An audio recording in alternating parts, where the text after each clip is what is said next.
यहाँ पर वीरेंद्र जी को जोड़ते हैं। कुमार साहब, आज का सबसे मुश्किल प्रश्न यही है शैल जी, यक्ष प्रश्न है।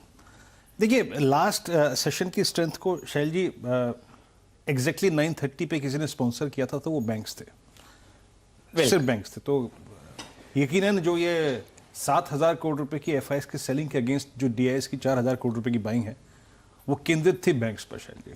तो बतौर इन्वेस्टर या फिर वैल्यू बायर आप बैंक से फोकस कीजिए, लेकिन ट्रेडर क्या करे आइए समझते हैं। देखिए, आपके स्क्रीन पर ये जो आंकड़ा है ना 7,094 करोड़ रुपए की बिक वाली का, ये अपने आप में अगर आप देखें एक बड़ी डेफिनेशन है। बहुत स्ट्रॉन्ग एफआईएस के सपोर्ट्स के बिना हम शायद ऊपर का सफर कभी तय नहीं करते। हाँ, डीआईएस की बैंक जो है वो आपका डाउन साइड रेस्ट्रिक्ट कर सकती है। वो करीब 4,534 करोड़ रुपए की उनकी बाइंग थी। इंडेक्स फ्यूचर्स एफआईएस ने 155 करोड़ रुपए का बेचा, 8,000 contracts long, 11,000 contract short. Stock futures करीब 532 करोड़ रुपए की बाइंग किए, 19,000 कॉन्ट्रैक्ट लॉन्ग, 11,000 कॉन्ट्रैक्ट शॉर्ट। थोड़ी कॉल शॉर्ट कवर की उन्होंने और लॉन्ग कॉल कवर की हायर लेवल्स पे, और करीब 25,000 पुट शॉर्ट करी। हालांकि एसजीएक्स निफ्टी को देखने के बाद उस लेवल का अगर आप देखें 25,000 पुट शॉर्ट का कोई मतलब है नहीं उसको रीड करने का। देखिए, करना क्या चाहिए।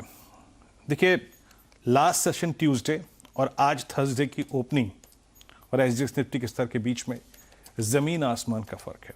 और बतौर अगर आप ट्रेडर में इसको चेज़ करने जाऊंगा तो शायद मैं अपना काफ़ी अगर आप देखें तो शायद लॉस कर लूँ। शैल जी, कैसे अप्रोच करना चाहिए। देखिए, अब मैं कॉल राइटर पुट राइटर के आंकड़े दिखाऊंगा नहीं आपको, एक बार देख लेंगे। एक बार पिरामिड्स लेके आइए स्क्रीन पर।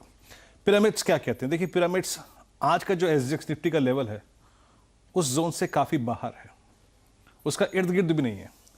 हुआ क्या था यहाँ पे कि बड़े कॉल राइटर 17,500 पे खड़े थे। ये सिर्फ आपको मैं रेफरेंस के लिए दिखा रहा हूँ। 17,000 पे, 17,100 पे, 17,200 पे पुट राइटर आया था। तो जो मंगलवार को भावनाएं थी और जिस प्रकार की सूरत हाल थी उसमें 17,000, 17,100, 17,200 पे पुट राइटर था, 17,500 पे कॉल राइटर था। लेकिन एसजीएक्स निफ्टी उसके ऊपर नीचे खुलेगा। शैल जी, ये तो आपको अपना रिस्क एपेटाइट देख के ट्रेड करना पड़ेगा, लेकिन 300, 350 अंकों के नुकसान के बाद शॉर्ट करना है नहीं करना ये आप पे डिपेंड करेगा।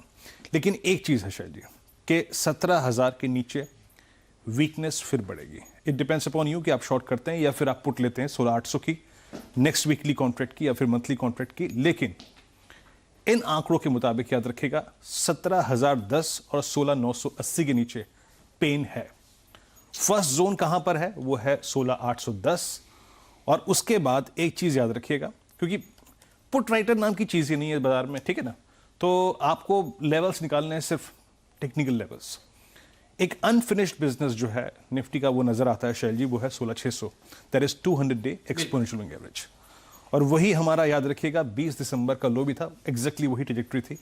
तो पहली चीज बतौर शॉर्ट ट्रेडर या फिर अगर आप शॉर्ट लेते हैं या फिर पुट लेते हैं 16,800 की या 16,700 की, तो जो जहन में आंकड़ा होना चाहिए शैल जी वो है 16,600। और स्ट्रेंथ आने के लिए देखिए, इंट्राडे में पुलबैक कहां से आएगा इसको डिफाइन करने के लिए मेरे पास कोई आंकड़ा नहीं है, मैं डिफाइन कर ही नहीं सकता, ठीक है। लेकिन स्ट्रेंथ तभी आएगी जब तक हम 17,200 और 300 के ऊपर कुछ टाइम स्पेंड नहीं करते। और याद रखिएगा 17,000 और 17,200 ये एक ऐसी ट्रैजेक्टरी है जिसमें ट्रेड मत करिए। ये है अनट्रेड, ये नो ट्रेड जोन है, याद रखिएगा। तो शैल जी पेन है। और जो मंगलवार का अगर आप देखें कैंडल क्रिएट हुई थी उसके पीछे एफआईएस बड़े सेलर छुप के बैठे। तो यस, पेन है सिस्टम में शैल जी। चलिए, ये दर्द है और इस दर्द को निभाना पड़ेगा, ये बात तो है ही। और आपके मुखमंडल से निकला कि 200 डीएमए आप निफ्टी पर देख रहे हैं, वो आपको एसजीएक्स निफ्टी बखूबी बता ही रहा है। और मेरे सामने जो 200 ईएमए है वो है लगभग 16,600, 16,550, तो वो तो आपको गैप डाउन में दिख ही रही है। अब बताइए बैंक निफ्टी।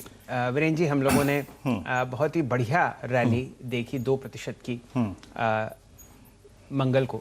और आप देखिए जनवरी की एक्सपायरी में अगर एक इंडेक्स ने बहुत जबरदस्त आउट परफॉर्मेंस दी है तो वो रहा है निफ्टी बैंक। अब बताइए, यहाँ पर कुछ आपको ऐसा लगता है कि निफ्टी की गिरावट में कुछ मदद आपको उसको ना गिरने में निफ्टी बैंक देता हुआ दिखेगा?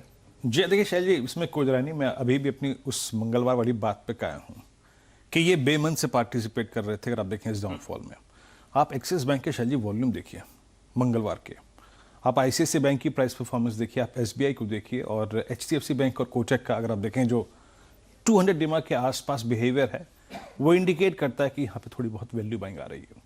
हालांकि देखिए, हमें एक ग्लोबल इवेंट है, इसको चेस करना है, इस पर रिएक्ट करना है। जरा प्लीज आंकड़े लेके आइए, आप पिरामिड्स लेके आइए। देखिए, जो फिर कहूंगा मैं कि मंगलवार का क्लोजिंग सेंटिमेंट कुछ और थे और आज की ओपनिंग सेंटिमेंट और लेवल्स कुछ और हैं। उस पिरामिड के मुताबिक सबसे स्ट्रॉन्ग पुट राइटर खड़ा था 37,000 के जोन में। याद रखिएगा, मेरी मंगलवार की कमेंट्री क्या थी? मंगलवार की कमेंट्री ये थी कि 37,110 के ऊपर जहां हमने ट्रेवल शुरू करना, बाय कीजिएगा। आपको क्या मिलेगा? पहले 37,400, 500, 600, 700, 800 का जोन सब मिलेगा, सब मिले। 38,000 पे कॉल राइटर था। तो मैं यही कहूंगा, देखिए, पोस्ट ओपनिंग बैंक निफ्टी को तभी शॉर्ट कीजिएगा, या फिर not exactly today, tomorrow as well, परसों के लिए भी। बैंक निफ्टी का 100 day exponential moving average placed है करीब करीब 36,990 के जोन में, और 37,000 पे आपका आज का मंथली कॉन्ट्रैक्ट का पुट राइटर खड़ा है। 37,000 के ऊपर ये शायद कोलैप्स ना करे, लेकिन हाँ, 36,800 और 37,000 के नीचे अगर ट्रेवल करता है तो लाजमी है कि बैंक निफ्टी भी डाउन साइड में पार्टिसिपेट करेगा, और उस सर्कमस्टेंसेज में नीचे के लेवल क्या होंगे? 36,500, 36,400 का जोन आ सकता है। लेकिन थोड़ा सा शैल जी, मैं कहूँगा कि बैंक निफ्टी को थोड़ा सा संभल के ट्रीट कीजिएगा। ये शायद थोड़े बाजार से, पूरे बाजार से इस बार थोड़ा हटके बिहेव कर रहा है, ये फैक्ट है। तो वीरेंद्र जी, जो बात मुझे समझ में आई ना, वो ये है आपकी दोनों कमेंट्रीज से कि गैप डाउन का इंतजार कीजिए और उसके बाद शांत हो जाइए, क्योंकि बिकवाली आप उस लेवल पर कर नहीं पाएंगे, और नई एक्सपायरी जो सेट इन होगी वहां पर अभी टाइम लगेगा जरा कुछ मजबूती या और कमजोरी पकड़ने में, और यहाँ पर आपको टाइम डिके यानी कि थीटा डिके होता हुआ दिखेगा। सही कह रहे हैं आप, कहना बहुत आसान होता है, F1 F2 प्रेस करने में बहुत जिगर चाहिए होता है। बिल्कुल सही बात। 17,000 के नीचे पर वीकनेस है, बस मैं ही कहूंगा, अगर पुल बैक आए और हम 17,000 के नीचे ट्रेड कर रहे हैं तो आपकी ट्रेड की थीम शॉर्ट की होनी चाहिए। लॉन्ग का ट्रेड 17,700, 200, 300 के बाद चाहिए। बाकी वैल्यू बायर के लिए बाजार है, बैंक्स हैं। आज सबसे अच्छी चीज जानते हैं क्या है पूरे बाजार में? शुभदीप नंदी जी। पूछे क्यों? शांति निकेतन में बैठे हुए हैं। चलिए, दुनिया की सबसे कूल जगह जो है ना,